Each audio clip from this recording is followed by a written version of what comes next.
તો અમરેલીમાં વરસાદ વરસી રહ્યો છે। મેઘમહેર અમરેલીમાં જોવા મળી રહ્યું છે। તો અમરેલીના વડિયાના કુંકાવાવમાં મેઘાવી માહોલ જોવા મળ્યો છે। કુંકાવાવ, નાની કુંકાવાવ સહિતના ગામોમાં વરસાદ વરસી રહ્યો છે। તો ખેડૂતોના ખેતરો વરસાદને પગલે પાણી થયા છે। સવારથી જ મેઘાવી માહોલ વચ્ચે ધોધમાર વરસાદ વરસી રહ્યો છે। તો અમરેલીના વડિયામાં મેઘમહેર થયેલી જોવા મળી રહી છે। મેઘો મન મૂકીને અમરેલીના વડિયામાં વરસ્યો છે, ત્યારે ખેડૂતોના ખેતરોમાં પાણીના દ્રશ્યો જોવા મળી રહ્યા છે। તો વરસાદી માહોલ જામી ગયો છે। વાતાવરણમાં ચારોકોર ઠંડક પ્રસરી ગઈ છે। લોકોને અત્યારે કાળઝાળ ગરમીથી રાહત પ્રાપ્ત થઈ છે। તો કુંકાવાવ, નાની કુંકાવાવ સહિતના વિસ્તારોમાં વરસાદી માહોલ જોવા મળ્યો છે। અમરેલીના વાતાવરણમાં પલટો આવ્યો। વડિયામાં સતત મેઘમહેર થઈ રહ્યું છે, જેના કારણે ખેડૂતોના ખેતરોમાં વરસાદી પાણી ભરાઈ ગયા છે। પાણીના દ્રશ્યો જોવા મળી રહ્યા છે। વડિયાના કુંકાવાવમાં મેઘાવી માહોલ જોવા મળ્યો છે।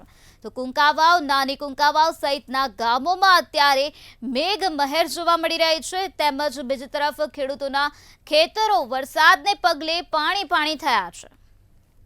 તો આ જ મુદ્દે વધુ માહિતી આપવા માટે આપણી સાથે સંવાદદાતા પરેશ પરમાર જોડાઈ ગયા છે। જી પરેશ, અમરેલીના વડિયામાં મેઘમહેર થઈ રહી છે, આ સાથે ખેડૂતોના ખેતરમાં પાણીના દ્રશ્યો જોવા મળી રહ્યા છે। અત્યારે ત્યાં કેવી સ્થિતિ છે?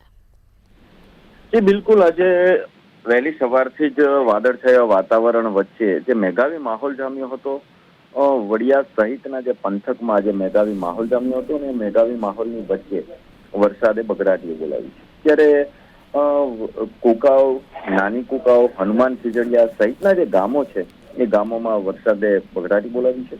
ત્યારે ખેડૂતોના ખેતરોમાં પણ ધોધમાર વરસાદને પગલે પાણીઓ વહેતા થયા છે। ત્યારે સવારથી જે મેઘાવી માહોલ જામ્યો છે અને એમની વચ્ચે ધોધમાર વરસાદ પડી રહ્યો છે। ત્યારે વડિયા, કુકાવ સહિતના વિસ્તારો, જે ગ્રામ્ય વિસ્તારો છે, તેમાં હાલ મેઘાવી માહોલ વચ્ચે વરસાદ પડી રહ્યો છે। જી પરેશ, સમગ્ર માહિતી આપવા બદલ આભાર। તો જ રીતે અમારા સંવાદદાતાએ જણાવ્યું કે મેઘમહેર ત્યાં જોવા મળી રહી છે। સવારથી જ વરસાદી માહોલ જામી ગયો છે। તો બીજી તરફ વરસાદી માહોલના કારણે વાતાવરણમાં ઠંડક પ્રસરી ગઈ છે। લોકોને કાળઝાળ ગરમીથી અત્યારે રાહત પ્રાપ્ત થઈ છે।